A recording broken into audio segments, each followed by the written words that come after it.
Ramon Magsaysay, 1953 to 1957. Ramon Magsaysay was a former guerrilla leader during World War II and became Secretary of National Defense before becoming president.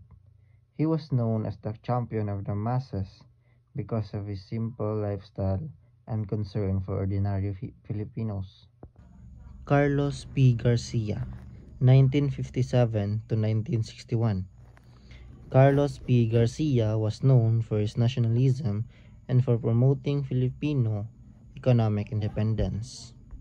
Diosdado Macapagal, 1961 to 1965. Diosdado Macapagal, called the poor boy from Lubao. He rose from poverty and became president. He focused on uplifting farmers and stabilizing the economy.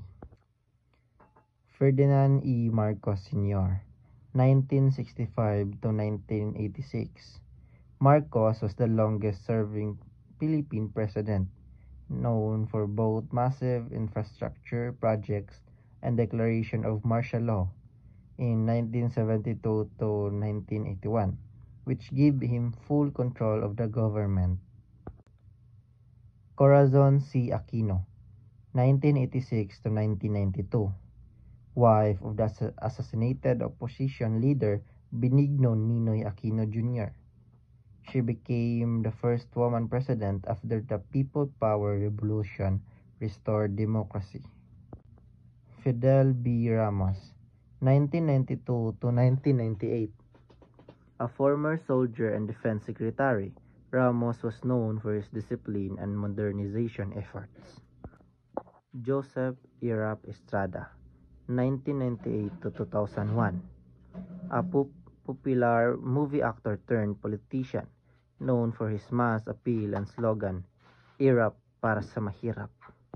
Gloria Macapagal Arroyo, 2001 to 2010. Daughter of President Diosdado Macapagal, she became president after Estrada's ouster. Benigno Noynoy Aquino III, 2010 to 2016. Son of Corazon and Ninoy Aquino, he became president on a platform of honesty and good governance. Rodrigo Roa Duterte, 2016-2022. Former mayor of Davao City, known for his being strict and tough on crime.